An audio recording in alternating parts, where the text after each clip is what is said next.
कलश विसर्जन कब होगा? जो त्रिदिवसीय धनतेरस से शुरू करके पूजन किया है हमने दिवाली पूजन का, तो उनका कलश विसर्जन कब होगा, क्या समय रहेगा? तो बता दें आपको कि 13 नवंबर को सोमवती अमावस्या है और हमें एक दिन और मिल गया है त्रिदिवसीय कलश पूजन साधना का। तो बहुत ही उत्तम है ये।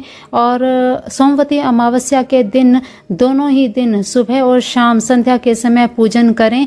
दीपावली तक आपने सेम एज इट इज पूजा करनी है और सुबह अगले दिन 13 तारीख को भी आपने जैसे त्रिदिवसीय आपने पूजा की है ठीक वैसे ही रेगुलर जैसे पूजा करते हैं वैसे करनी है और रात्रि को भी शाम को आप पूजन भी ऐसे ही करना है।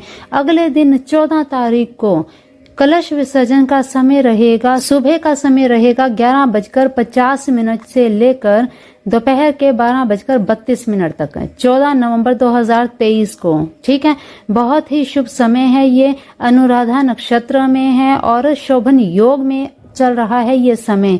और इस समय आप अगर विश्वकर्मा जी की पूजा भी करते हैं, क्योंकि 14 नवंबर को ही विश्वकर्मा डे मनाया जाएगा, पूजन किया जाएगा, तो जो भी फैक्ट्रीज होती हैं इस दिन बंद होंगी और कोई भी जिस दिन विश्वकर्मा जी का पूजन होता है उस दिन खासकर किसी भी औजार का उपयोग नहीं करना चाहिए, उन्हें रेस्ट देना चाहिए क्योंकि उनके पूजन का ये समय होता है। तो विश्वकर्मा डे की पूजा भी अगर आप करते हैं तो भी इसी समय में पहले आप कलश विसर्जन करें, फिर उसके बाद पूजन करें। तो दोनों काम आप एक समय पर कर सकते हैं। 11:50 से लेकर 12:32 का समय ये रहेगा। तो इस समय आपको कलश विसर्जन भी करना है और विश्वकर्मा जी की पूजा भी करनी है।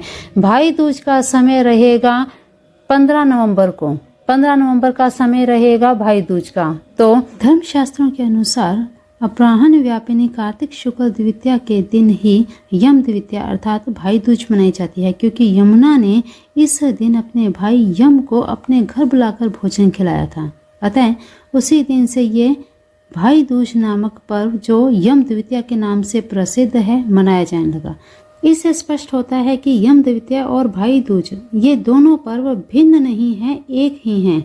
इस बार द्वितीया तिथि लग रही है 14 नवंबर 2023 को दोपहर 2:35 पर और द्वितीया तिथि रहेगी 15 नवंबर 2023 को दोपहर 1:46 तक। तो सूर्य उदय की तारीख द्वितीया तिथि 15 नवंबर को होगी, इसीलिए अपराह्न व्यापिनी होने के कारण भाई दूज का त्योहार 15 नवंबर को ही मनाया जाएगा।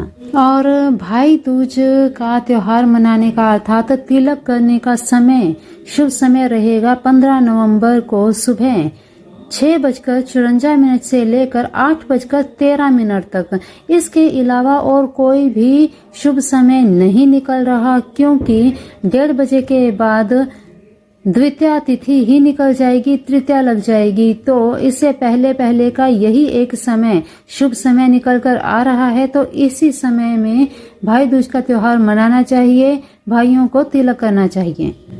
बुधवार का दिन है, बुध की होरा है, तो अति उत्तम समय है।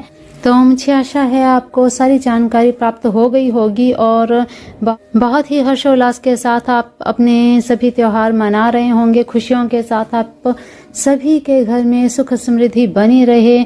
भाई दूज की भी हार्दिक शुभकामनाएं सभी को, विश्वकर्मा डे की सभी को बहुत बहुत शुभकामनाएं, यम द्वितीया की आपको बहुत बहुत शुभकामनाएं, गोवर्धन पूजन की भी सभी को बहुत बहुत शुभकामनाएं। तो चलिए आज की वाणी को देते हैं विराम। ये दीपावली सभी के जीवन में बहुत बहुत खुशियां लाए। इसी के साथ एक बहुत ही अचूक महा उपाय सोमवती अमावस्या के दिन जब आप भगवान शिव का पूजन करें उस समय ये कार्य आप सुबह भी कर सकते हैं, संध्या में भी कर सकते हैं, किसी भी समय कर सकते हैं, घर के मंदिर में भी कर सकते हैं, बाहर कहीं पर भी आपके निकट मंदिर है वहां पर भी आप ये कर सकते हैं। करना क्या है, आपको अनार का फूल अगर आपको मिल जाए तो शहद में डुबोएं। शहद में डुबोकर उस अनार को आपने शिवलिंग पर चढ़ाना है। ये कार्य करने मात्र से आपके रिश्तों में मधुरता आएगी, धन आगमन होगा। सोमवती अमावस्या का ये बहुत ही अचूक कारगर उपाय है, इसे सोमवती अमावस्या के दिन अवश्य कर दीजिएगा।